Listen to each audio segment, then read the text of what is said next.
Praise the Lord friends. இன்றைய தினம் நம்ம யோபுவின் சரித்திரத்தில் பார்க்க வேண்டிய பகுதி 10வது அதிகாரம், வசனங்கள் 1 முதல் 10 வரை.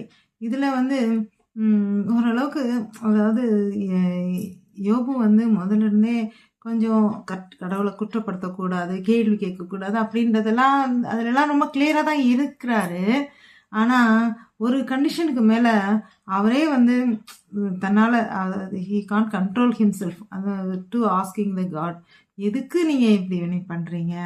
நான் என்னுடைய என்னைய இவ்வளோ கஷ்டப்படுத்துறீங்க, என்னுடைய ஜீவன் கெஞ்சுது, என்னைய நான் வாழணும், நல்லா வாழ வச்சிங்க, நான் எல்லாமே நல்லா தந்தீங்க, எல்லாம் செஞ்சீங்க.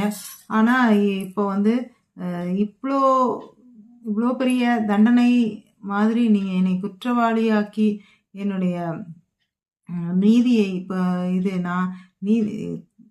நான் உத்தமன் கிடையாது, ஆனாலும் நான் துன்மார்க்கன் கிடையாது அப்படின்றது உங்களுக்கு தெரியும். நீங்கள் அதை அறிஞ்சிருக்கீங்க. இருந்தாலும் நீங்கள் இந்த அளவுக்கு என்னைய காயப்படுத்துறீங்க. இது ஏன் கேட்கல, ஆனால் ஒரு வருத்தத்தோட தன்னுடைய நிலைமையை கர்த்தர்ட்ட பேசுகிறாரு. நீங்கள் ஏன் இந்த மாதிரி ஒரு மனுஷன்தான் என்னைய பழி வாங்கணும், என்னுடைய துக்கத்தை, என்னுடைய தவறுகளுக்கு தண்டனை கொடுக்கணும், பழி வாங்க வருவாங்க.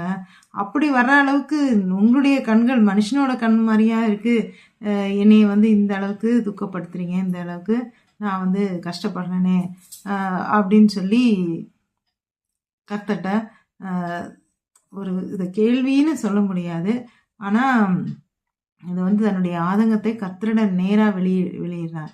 அதோட கடைசி வசனத்தில், 10வது வசனத்தில் என்ன சொல்றாரு? என்னை ஒரு பால் மாதிரி வார்த்து நான் சந்தோஷமாக இருந்த என்னை இப்போ என்னை தயிர் மாதிரி உரைய செய்கிறீங்க, இது சரிதானா அப்படின்ற மாதிரி இந்த 1 to 10 வசனத்தில் கேட்குறாரு. மீண்டும் தொடர்ந்து என்ன பேசிட்டு இருக்காரு கர்த்தர்ட்ட அப்படின்றத நாளை பார்ப்போம். அல்லேலூயா.